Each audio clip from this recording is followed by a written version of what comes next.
जय हिंद। आप सभी को स्वागत है आप सबका जर्नी विद राज के यूट्यूब चैनल पर। आज हम फिर से करने जा रहे हैं बायोलॉजी की एक और क्लास। जैसे कि मैंने कहा था पिछले वीडियो को आप सबने यार कुछ खास प्यार नहीं दिया, तो प्लीज़ यार उसे भी जाकर देखो। क्लास बहुत ही बढ़िया थी। मैंने स्टेटमेंट बेस्ड क्वेश्चन ही लाया क्योंकि यार सीजीएल के एग्जाम में अभी जो स्टेटमेंट बेस्ड क्वेश्चन पूछ रहे हैं जैसे कि यूपीएससी एग्जाम में पूछते हैं, इस वजह से मैंने स्टेटमेंट बेस्ड क्वेश्चन लाया। और स्टेटमेंट बेस्ड क्वेश्चन में ये हो रहा है कि भाई हमारा जो कॉन्सेप्ट है ना वो और भी ज़्यादा रिवाइज हो रहा है अच्छे से। ठीक है, हम मेंटली प्रिपेयर हो रहे हैं कि हम जब अगर क्वेश्चन आ भी गया स्टेटमेंट बेस्ड, हम भाई उसे देखकर हम डरेंगे नहीं, हम उसे सॉल्व करेंगे। ठीक है, वही हम सीख रहे हैं भाई इस क्लास में। ठीक है, तो ये हमारी सेकेंड क्लास है। देन हमारा पहला क्वेश्चन, ठीक है यार, मैं नंबरिंग नहीं है कि क्वेश्चन की, तो यार आप वैसे समझ लेना। ठीक है, पहला क्वेश्चन, अरे यार, हाँ ठीक है। प्लाज्मा मेम्ब्रेन के संबंध में नीचे दिए गए कथनों पर विचार कीजिए। ठीक है, जल्दी आप पढ़ लीजिए भाई। आप वीडियो को पॉज करके पढ़ लीजिए ताकि आपके लिए फिर वीडियो ज़्यादा लंबा ना हो। अगर आप पॉज करके अगर इसका आंसर देते आप वीडियो को आगे लीजिए। ठीक है, इस क्वेश्चन को स्किप कर दीजिए। ठीक है, अगर आप आंसर कर पाते तो। अगर आप आंसर देखना चाहते तो वीडियो को फिर प्ले कर दीजिए। ठीक है यार, ये एक्स्ट्रा हो गया। ठीक है, इन्हें मैं रिमूव कर देता हूँ। ठीक है, पहले क्वेश्चन का आंसर क्या हो जाएगा, पढ़ लिया आप सबने। ठीक है, प्लाज्मा मेम्ब्रेन मुख्य रूप से फॉस्फोलिपिड बाइलेयर से बनी होती है। ठीक है, ये सही है। और दूसरा स्टेटमेंट क्या बोल रहा है, ये बाइलेयर मेम्ब्रेन के ढांचे से, बाइलेयर मेम्ब्रेन क्या बोल रहा है, ये बाइलेयर मेम्ब्रेन के ढांचे को बनाए रखने और चुनिंदा चीज़ों को ही अंदर बाहर आने जाने देने का काम करती है। ठीक है, ये भी सही है भाई, ऑप्शन सी। ठीक है, पीडीएफ भाई आपको मैं टेलीग्राम पर दे दूंगा। अभी तक मैंने शायद टेलीग्राम का लिंक नहीं दिया डिस्क्रिप्शन में, अभी दे देता हूँ। ठीक है, तो यहाँ पर देख लीजिए भाई, मैंने छोटा छोटा स्टेटमेंट लिया है। पिछले अगर आपने क्लास दी उसमें यार बहुत ज़्यादा लंबे लंबे हो गए थे भाई कंसेप्ट, और भाई मुझे भी समझ नहीं आ रहा था क्या करूँ। मैंने बस कुछ नया ट्राई करने का सोचा, लेकिन भाई उसमें टाइम वेस्ट हो रहा था ना। ठीक है, अभी ऐसा नहीं करेंगे भाई। अभी हम टाइम वेस्ट नहीं करेंगे, हम सीधा मुद्दे पे आएंगे। जैसे फॉस्फोलिपिड क्या होता है भाई, एक खास तरह की फैट यानी चर्बी की दोहरी परत होती है, जैसे हमारे शरीर में होता है ना चर्बी, उसकी। ठीक है, जिससे हमारे सेल की बाहरी दीवार मेम्ब्रेन बनती है। इसका काम सेल को शेप बनाए रखना है और सिक्योरिटी गार्ड की तरह सिर्फ काम के न्यूट्रिएंट को अंदर आने देना और कचरे को बाहर निकालना है। ठीक है, देखो यार अभी भाई यार बहुत इजीली आप समझ गए होंगे कि फॉस्फोलिपिड का काम क्या है। ये फैट की तरह दोहरी परत होती है। ये भी भाई पूछ सकते हैं भाई फॉस्फोलिपिड क्या है। ठीक है, इस पर भी आपको ध्यान देना है। जिसमें हमारे सेल की बाहरी दीवार मेम्ब्रेन बनती है, इसका काम सेल का शेप यानी सेल, हमारी जो सेल होती है यानी कोशिका, उसका जो है आकार बनाए रखना और उसको सुरक्षा प्रोवाइड करना इसका काम है। ठीक है, और कौन कौन से न्यूट्रिएंट हमारे बॉडी के लिए अच्छे और कौन कौन से नहीं है, इसका भी एक काम ये ध्यान रखता है। ठीक है, बढ़ते हमारे सेकंड क्वेश्चन की तरफ। जंतु कोशिका हो एनिमल सेल लाइसोसोम में कार्य के बारे में कौन सा कथन सही है। यहाँ पर देखिए भाई सही और गलत पूछ सकता है। ठीक है, देखिए लाइसोसोम सेल के अंदर प्रोटीन का ट्रांसपोर्ट करने का मुख्य कार्य कर, नहीं यार लाइसोसोम नहीं करता है ना भाई।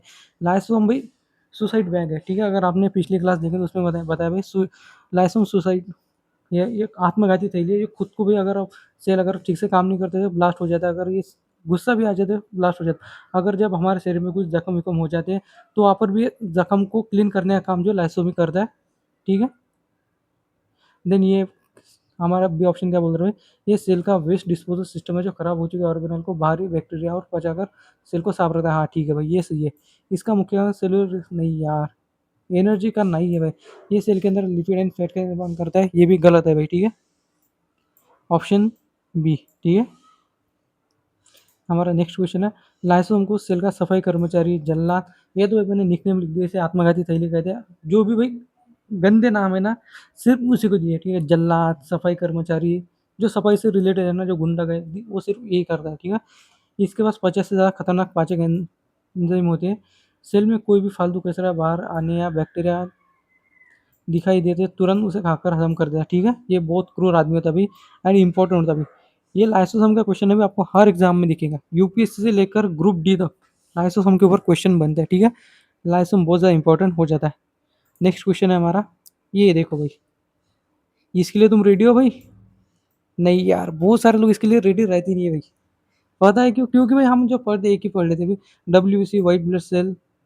ठीक है, इसका क्या है, हमारी डब्ल्यूबीसी जो हमारी वायरस से सुरक्षा करती है, वायरस अगर कोई बॉडी में आ गया तो इससे निपटने का काम करती है। ठीक है, red red blood cell then है प्लेटलेट्स, ठीक है, रक्त का थंबा जमाते हैं। आरबीसी आपको पता है इसका 120 दिन का लाइफ स्पैन होता है, मतलब 120 दिन ये जिंदा रह सकती है। इसका मृत ग्रह ये प्लीहा में जाकर अपनी समाधि ले लेता है, ठीक है। इसका आंसर बताओ यार, कौन सा निकनेम किसको कहा जाएगा, ठीक है। ठीक है, जल्दी से बताओ भाई क्या हो जाएगा, इसका हो जाएगा ऑप्शन ए, ठीक है। डब्ल्यू क्या कहा जाता है, इरेथ्रोसाइट, आरबीसी को ल्यूकोसाइट, प्लेटलेट्स को थ्रोम्बोसाइट, ठीक है। बढ़ते नेक्स्ट क्वेश्चन की तरफ। देखिए यहाँ पर लिख भी दिया भाई, डॉक्टरी की भाषा में इनकी एकदम फिक्स नाम है, डब्ल्यूबीसी ल्यूकोसाइट। हमने सही किया ना भाई, डब्ल्यूबीसी ल्यूकोसाइट। शायद कुछ गलत हो गया क्या भाई, एक मिनट में क्वेश्चन देख लेता हूँ।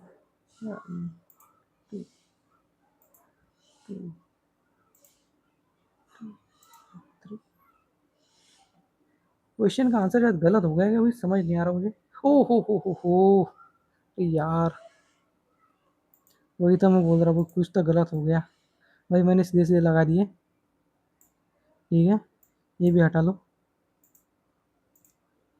डब्ल्यूबीसी को ल्यूकोसाइट कहते हैं, एक का दो, ठीक है, एक का दो, ये दो खत्म।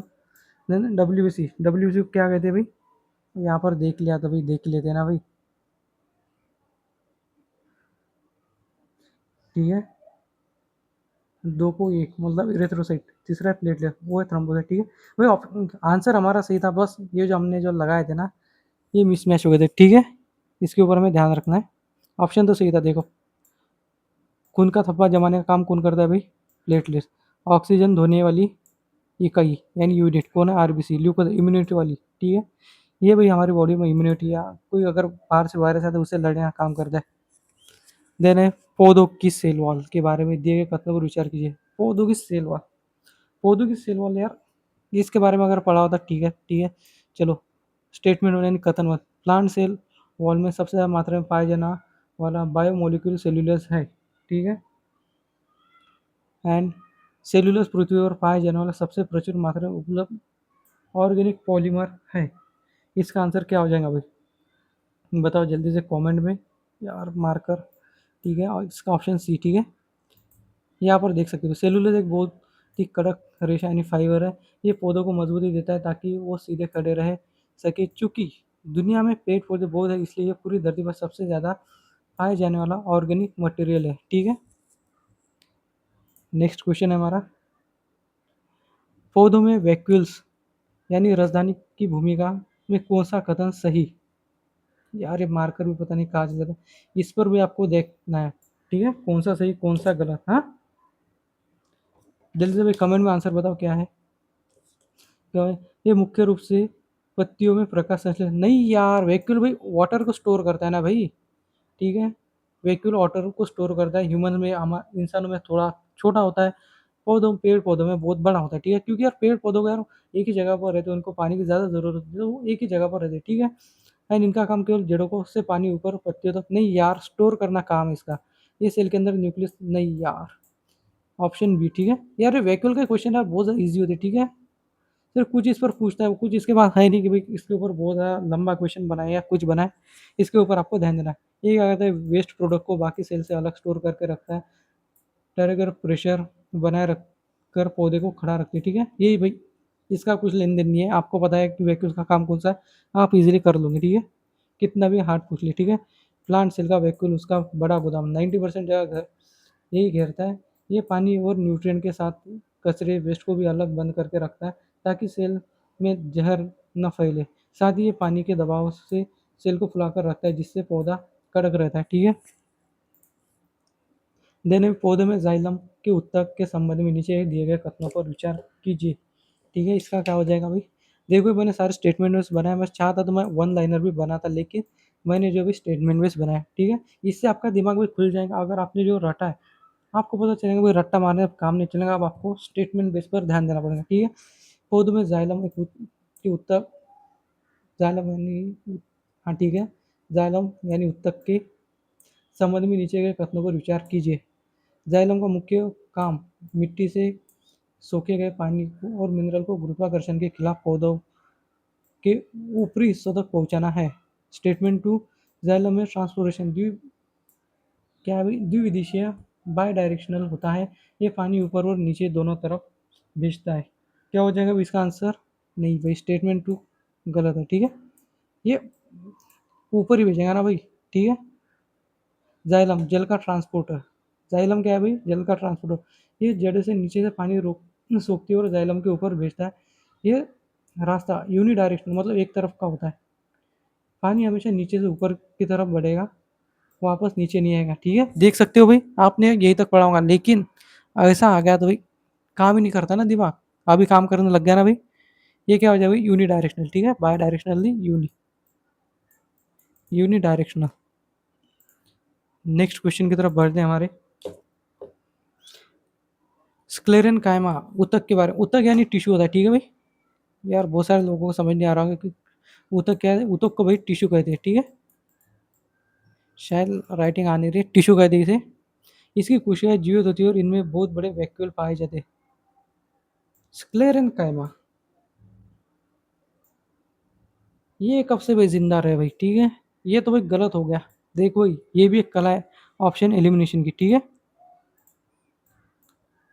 स्क्लेरन कायमा क्या होते हैं भाई? डेड होते हैं ना, ठीक है। तो फिर हटा दो इसे, हट गया।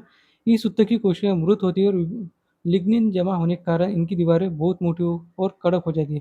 ये सही है। ये उत्तक केवल पौधों को मुलायम, अरे यार नहीं ना भाई। मरने के बाद भाई आदमी कैसे हो जाता है? कड़क हो जाता है ना भाई।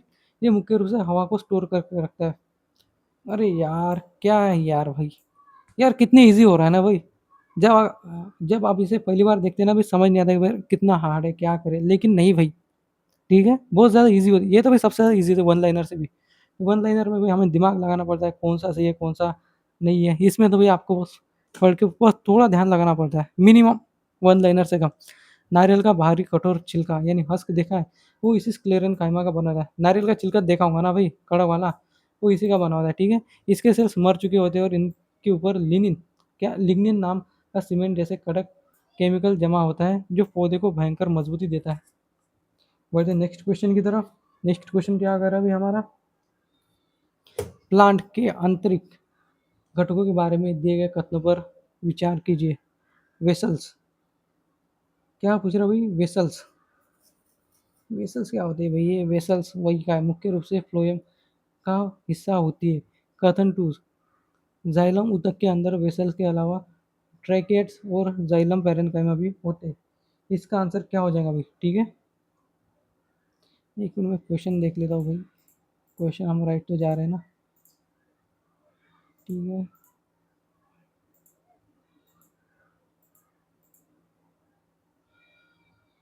ठीक है, इसका आंसर क्या हो जाएगा भाई? जल्दी कमेंट में बताओ, इसका आंसर हो जाएगा बी, ठीक है। ऐसा क्यों? देखिए, वेसल्स पानी लाने जाने का, क्या बोला, वेसल्स पानी ले जाने वाले मुख्य पाइप है, इसलिए जाइलम का हिस्सा है, फ्लोएम का नहीं। जाइलम एक टीम है जिसमें वेसल, ट्रैकेट और पैरेन्काइमा मिलकर पानी ढोने का काम करते हैं, ठीक है। नेक्स्ट क्वेश्चन है हमारा। संयोजी संयोजी उत्तक यानी कनेक्टिव टिश्यू। देखो, उत्तक का मीनिंग क्या होता है? टिश्यू के संबंध में नीचे के कथनों पर विचार कीजिए। और यहाँ पर भी ध्यान देना भाई, कौन सा सही है और कौन सा गलत पूछ सकता है, कितने गलत और कितने सही, ठीक है। बस पढ़ने लग जाओ और हो जाएगा काम खत्म।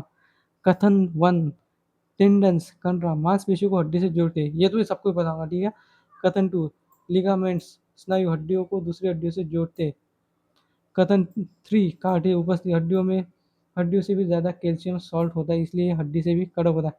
कार्टिलेज भाई, ये तो एक गलत है भाई। कार्टिलेज पता है मतलब स्मूथ हड्डी होती है हमारी, ठीक है। तो तीसरा तो भाई हमारा गलत हो जाएगा, तीसरा गलत, ठीक है। इसमें तीसरा है, इसमें तीसरा है, तीसरा इसमें है। बाकी तो वही दोनों, बाकी सब ठीक है। देखिए, मसल टंडन बोन मांसपेशियां हड्डी को टेंडन से जोड़ती है। बी एल बी क्या है? बोन लिगामेंट बोन हड्डी को हड्डी से जोड़ने का काम कौन करता है? लिगामेंट। कार्टिलेज हमारे कान और नाक की नोक पर होता है, हड्डी जैसा कड़क नहीं बल्कि लचीला फ्लेक्सिबल होता है, क्योंकि इसमें कैल्शियम बहुत कम होता है, ठीक है। वहाँ पर क्या लिखा था भाई? हार्ड होता है, ठीक है। पौधों के अपशिष्ट प्रबंध वेस्ट मैनेजमेंट के संबंध में कथनों पर विचार कीजिए। अपशिष्ट प्रबंधन, वेस्ट मैनेजमेंट के ऊपर, ठीक है। वेस्ट मैनेजमेंट, पौधे अपने गोंद और रेजिन जैसे कचरे को तने के पुराने मृत जाइलम, ओल्ड जाइलम में जमा कर देते। गम तो आप सबने देखा होगा ना भाई, जो गोंद पेड़ छोड़ते हैं भाई, आई थिंक येलो कलर का होता है, येलोइश कलर का होता है। वो तो भाई आप सबको बताऊंगा, ये तो भाई आपको पढ़कर भाई, ये तो जनरल सेंस पे क्वेश्चन है भाई, जनरल अवेयरनेस पे। ये तो गोंद के बारे में सबको ही पता था भाई। गोंद जो बाहरी पेड़ पर लटका हुआ रहता है, ठीक है, ये इसका तो वही है, राइट हो जाएगा, ठीक है। ये जमा हुआ कचरा लकड़ी को कीड़े और फंगस से बचाता है, उसमें अधिक मजबूत बनाता है, ये भी सही है भाई। देख सकते हो भाई, कॉमन सेंस का क्वेश्चन था, मतलब ये नहीं कि भाई आपको यार क्या ट्रिक है, कुछ नहीं भाई। इसका मैंने कॉन्सेप्ट लिख कर भाई गलती कर दूंगी, ठीक है। आप ये पढ़ लेना भाई, मुझे नहीं लगता कि आप इसे पढ़ पाएंगे, क्योंकि क्वेश्चन से सारी चीज़ें आपकी क्लियर हो गई होगी। देन नेक्स्ट क्वेश्चन हमारा फ्लोएम। फ्लोएम उत्तक के द्वारा भोजन के परिवहन यानी ट्रांसलोकेशन के संबंध में कौन सा कथन सही है। फ्लोएम, जल्दी से बताओ भाई, क्या हो जाएगा इसका आंसर, ठीक है। फ्लोएम में भोजन परिवहन बिना किसी ऊर्जा या बिना किसी प्रेशर के अपने आप होता है। फ्लोएम में, अरे यार ये गलत है भाई, ठीक है। फ्लोएम केवल जड़ों से भोजन लेकर पत्तियों तक पहुंचाता है, नहीं भाई। फ्लोएम की सारी कोशिकाएं मृत, नहीं भाई। फ्लोएम उत्तक में भोजन को भेजने के लिए एटीपी के रूप में ऊर्जा यानी एनर्जी का इस्तेमाल किया जाता है, जिसमें ऑस्मोटिक प्रेशर बदलता है, ठीक है, ये सही हो जाएगा। देख सकते हो फूड का ट्रांसपोर्ट, फ्लोएम क्या करता है, फूड का ट्रांसपोर्ट, ठीक है, इसके ऊपर आपको ध्यान देना है। पत्तियों में जो खाना बनता है उसे पूरे पेट में बांटने के लिए फ्लोएम यानी एटीपी, एटीपी भाई सेल करेंसी यूनिट है, सॉरी सेल की एनर्जी यूनिट भी एटीपी है, ठीक है। इसको भी आपको ध्यान में रखना है। खर्च करने के लिए ऊर्जा खर्च करके वो प्रेशर का अंतर पैदा करता है, जिससे खाना हाई प्रेशर से लो प्रेशर वाले अंगों की तरह तेजी से बहने लगता है। आई थिंक ये हमारा लास्ट क्वेश्चन है, ठीक है। लास्ट ही क्वेश्चन है, मेरिस्टेमेटिक ऊतकों यानी मेरिस्टेमेटिक टिश्यू विभज्योतक की विशेषताओं के बारे में दिए गए कथनों पर विचार कीजिए। विभज्योतक, ठीक है, विभज्योतक यानी डिवाइडेड बोल रहा है, ठीक है। इसका क्या हो जाएगा, कथन वन यानी स्टेटमेंट वन क्या है भाई, इन ऊतकों की कोशिकाएं लगातार एक्टिव रहकर विभाजित यानी डिवाइडेड होती है रहती है, जिससे पौधे की लंबाई और चौड़ाई बढ़ती है, ठीक है भाई। तो कॉमन से यूज कर रहे हैं हम, अभी तक हमें पता नहीं इसका क्या हो जाएगा, ठीक है। कोशिका लगातार एक्टिव रहकर विभाजित होती रहती है, जिससे पौधे की लंबाई चौड़ाई बढ़ती है, ठीक है। एक सेकेंड, एक सेकेंड, हाँ ठीक है। एंड दूसरा स्टेटमेंट हम देखते हैं भाई, इनके पास बहुत घना साइटोप्लाज्म और बड़ा न्यूक्लियस होता है, लेकिन इनमें वैक्यूल्स नहीं पाए जाते, ये भी सही है भाई। देन हो गई भाई हमारी आज की क्लास, ठीक है। यहाँ पर देख सकते हैं मेरिस्टेमेटिक सेल, छोटे बच्चे, इनका बस एक ही काम है, दिन रात बिना थके डिवाइड होना और पौधे की ग्रोथ बढ़ाना। इन्हें खाना स्टोर करके आराम नहीं फरमाना है, इसलिए इनके पास वैक्यूम स्टोर रूम नहीं होते। इनकी दीवारें पतली होती है और न्यूक्लियस बहुत एक्टिव होते हैं, ठीक है। तो ये रही हमारी आज की क्लास, अभी और बहुत सारी क्लासेस आने वाली है, ठीक है। आपको यार क्या बोल रहे हैं ये, आपको ये क्लास कैसी लगी कमेंट में ज़रूर बताना, ठीक है। देख सकते हो हमारी आज की क्लास हो चुकी है। बस यार आज के लिए इतना ही, मिलता हूँ मैं आपको नेक्स्ट क्लास में, अभी 2-3 क्लास करेंगे। इसमें हमने शायद 12 क्वेश्चन किया, अगले इसमें 30 क्वेश्चन कर देंगे, 30-25 ऐसे क्वेश्चन कर करके भाई हम पूरा खत्म कर देंगे, क्योंकि स्टार्टिंग में आपको मैं एकदम 30 क्वेश्चन दूंगा तो आपका दिमाग हैंग हो जाएगा, इस वजह से मैं स्टार्टिंग में 10-12 क्वेश्चन करके थोड़ा आपको मेंटली प्रिपेयर करो, ठीक है। तो जय हिंद यार, आज की वीडियो में इतना ही।